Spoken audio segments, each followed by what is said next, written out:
All right, we'll be hitting the road again, going to a tough place to play in the SEC, which they all are. This is one of the challenging ones. They got a great environment. Uh, Mark Stoops has done an incredible job there with the program, coming off a tough loss, against Vandy, and I know we'll get the response from them that you would expect out of a team that's the quality of Kentucky. They've done a tremendous job the last 2 or 3 years with what he's done with their program. He's built it through keeping players there, developing players, extremely physical and tough. When you ask our kids over the last 2 years what the most physical game they played in, to a man, almost every one of them talks about how physical the Kentucky game was 2 years ago up there, and then at our place last year, where they went on a 20-something play drive against our defense to end the game. And their defense is one of the tops in the conference year in, year out, but that way this year as well. So great challenge for us to go on the road, tough environment, day game, and looking forward to the opportunity.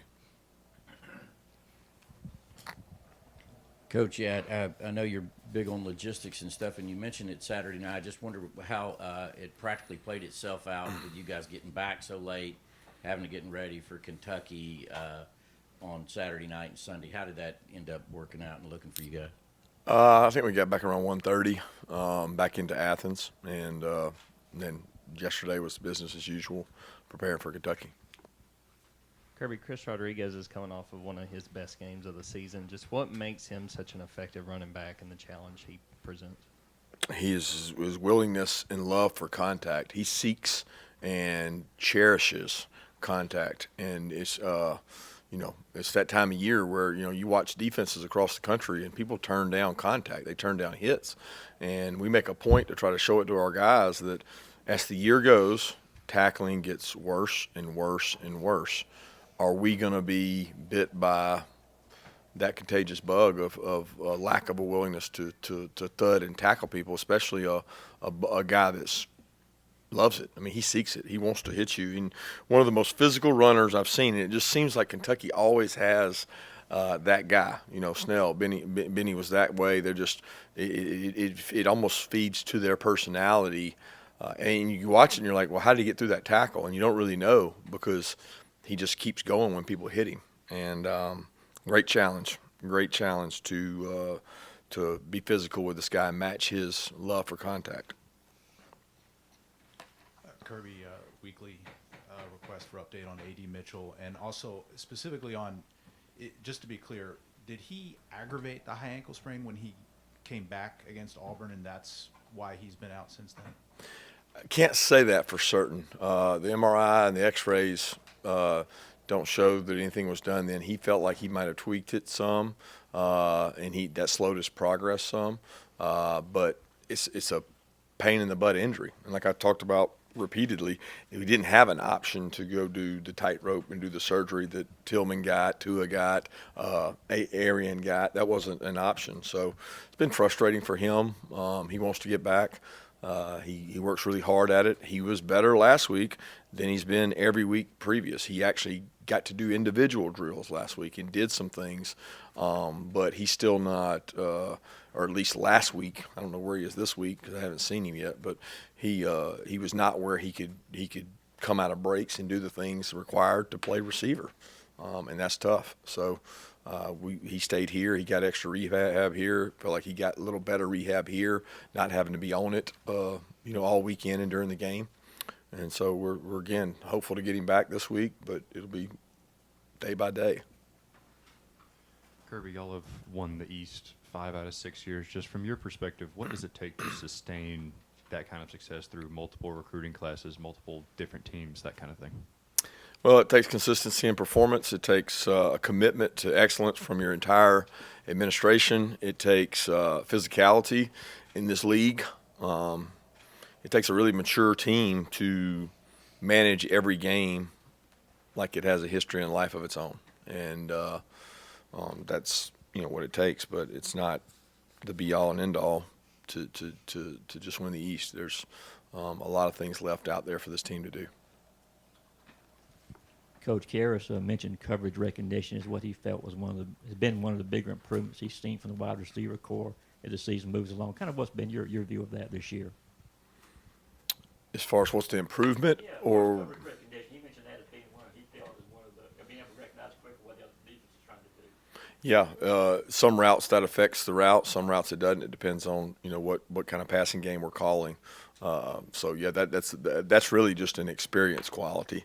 The more you experience it, the better you are at it. It's kind of like a defensive back recognizing a route. The more you see the routes, the more you recognize them. Same way for receivers. The more you see the coverages, the more you see the things you got to do to attack them. But some coverages it doesn't matter. Man's man. So it's you don't have to recognize man. You got to be able to go beat it. I think B-Mac and Coach Munkin have a lot of experience developing guys in that area. Yeah, two questions here. One, anything new on Javon Bullard? And two, what kind of challenges does playing a guy like Will Levis, who is so physically gifted, present to your defense? Bullard has a lower leg contusion. It's like below the knee. I think he's going to be fine. I think he was limited a little bit yesterday in some of the workout stuff they did, but we fully expect him to be able to play. I haven't seen him practice. I haven't seen him myself, so we'll see more today. As far as Will Levis, this guy's got a bazooka for an arm. He can make all the throws. He's a really good athlete, and he's physically and mentally really tough. He's wired that kind of way to compete against you. It's not like he's going to shy away from contact. He doesn't get flustered by rush. I mean, he's not afraid of standing in there and taking shots, and that's one of the number one qualities of a quarterback. Can they stand in there and be unaffected? And he has been. He's shown that, and he's actually shown the ability to break tackles and make plays out of the pocket. Kirby, I was going over some of Mike Leach's post-game comments, and he was crediting your defensive line, which has been a hallmark of your defenses all the way back to Alabama. And he said that not a come up the field group, a pull and yank group. And then he also said that you're good at transitioning. When he talks about the transitioning part, what is he referring to? And as far as the way you coach these defensive lines, can you go into some of the details of what he's explaining there? I don't know what he means by the pull and yank. I would think he means strike and attack, because that's what we do with our defensive linemen. We strike, attack, and then get off blocks. It's block protection more than it is anything else. But transition could mean many things. Do they cover down hard when you throw a screen? Do they transition to go cover down, or do they transition from a run play to a conversion of transition to pass rush? That's what a lot of defensive guys call transition is, can you convert from I'm playing the run to now I'm playing the pass? But I don't know without asking him exactly what he meant. Kirby, Kentucky's pass defense has been one of the best in the conference. Just what stands out about how they've played the pass throughout this year? Well, their entire defense has been one of the best throughout the conference, and they have been consistently every year. Let's be clear, because they have really good defensive coaches. Coach Stoops very involved. Coach White does a tremendous job. They're very consistent because they're physical. They don't allow you to get the run game going. They play a lot of odd front, which makes for really tough sledding in terms of large human beings being inside. You don't move and displace them very well. They're very multiple in coverage, so we've had them on tape multiple times. I know going into Tennessee, Mississippi State, you find yourself watching Kentucky a lot and have a lot of respect for what they do defensively and the players they have that do it. They do a great job. Kirby, when you talked a little bit about this the other night after the game, but when you're striving for perfection, day by day, week by week, season by season, what are some of the things that that have been effective for you to keep these guys wanting that, knowing it's always going to be not out of reach, but that's what you're striving for?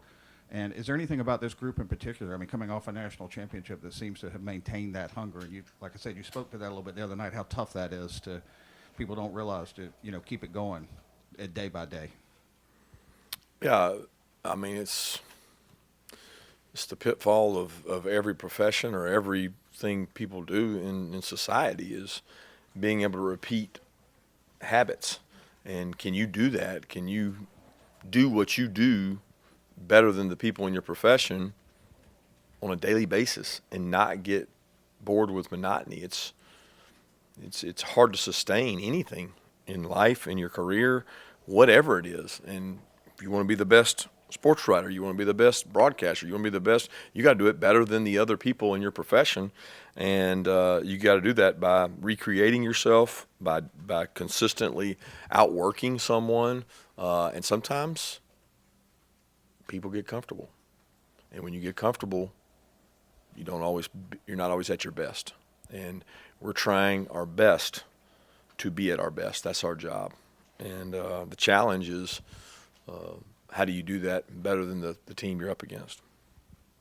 Yeah, Kira's talked about not wanting to be a selfish player, and given now the time that you've been here, do you think as an evaluator you've gotten better at identifying guys that are going to fit your culture and who you know are going to push through difficult times or when things might not necessarily be going your way?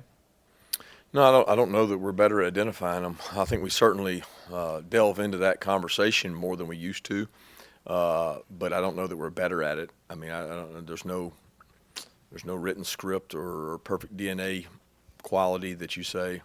You assume all players you sign are unselfish and care about the program and want to be here no matter what. But let's be realistic. That's probably not going to be the case. So you do the best job you can, and you try to move that needle while they're here, because I don't think that people are where you can't change. And I think you develop that and you get buy-in and you sell it through your older players, and the older players sell it to the younger players, and you win some and you lose some. Obviously, with Nolan out, Jalon Walker got a lot of those snaps on Saturday. Just what have you seen from him in terms of his play and just embracing that challenge? And second thing, have you seen Nolan kind of work with him closely in the film room or in practice to just help him get better? Yeah, Nolan's been a tremendous asset for us. The snaps that you're referring to on Jalon really weren't anything to do with Nolan's. Nolan's is with Robert Beals, but Jalon has developed and is getting better, and still got a ways to go. And he'll be the first to tell you that he's got to grow and get better. He did get more opportunities the other night because of the passing situations that they were in. But he's got to do more of those opportunities. He's got to continue to grow. He has not taken what he does in practice to the field just yet, and he practices sometimes better than he plays, and he's got to get through some of that anxiety, and that's part of being a freshman. But Nolan's done a great job with all those guys. He's right there with them, teaching, cheering, being a leader. Kirby, over to your right. Going back 2 answers ago, you were talking about kind of staying at the top of your field, being the best, and you said that getting comfortable can be one of the biggest obstacles to that. At this point in your team's journey, in your team's season, how do you keep players from getting comfortable? Keep talking, recentering, coming back to the purpose and what we started all this about. And we did have the good fortune of not a lot of these guys were major parts of the run that went on last year, so it was new for a lot of them, and the energy and enthusiasm towards making a mark themselves and creating their own identity was the lead factor.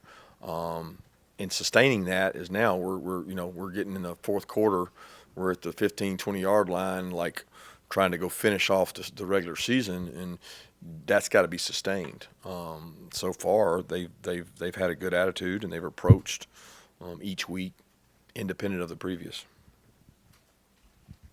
Kirby, you used the word connection a lot to describe the bond between these players, and I saw the clip of you talking to them in the locker room saying that they're the most connected group that you had ever seen. What are some of the things that you see from them that make you say that? Well, the reactions to good and bad. We say we're at our best when the worst happens, and that's where we want to be at our best. That's the spot you can be the most connected. It's easy to be connected when Ladd McConkey runs 80 yards for a touchdown. I mean, it's hard to be connected when a guy misses you for a touchdown pass and you don't pout about it. A guy fumbles, a guy throws an interception, a guy gives up a huge pass interference. Where's your connection now when it's needed most? And that's the muscle that we like to say is our strongest muscle on our team. So if you got it, why not use it? And no reason not to use it if you got it. And I thought our kids did a good job of that the other night. Kirby, they said on the ESPN broadcast that that Stetson was experiencing some right arm discomfort. Is that just the nature of 10 games into the season, or was there a particular hit he might have taken? Not real sure. No telling. Coach Trammell is one of these guys, I guess a program guy, maybe a way to describe him. He's been around a long time, had to kind of wait his turn to, earn the position he's in right now. How much appreciation you take for guys like that who are willing to kind of make that sacrifice? It's awesome. It's the consummate team player that has played his role and is playing his role now. Still doesn't play a ton of snaps, but he makes the most of the snaps he takes, and he has tremendous toughness, and he has tremendous buy-in to the way we do things.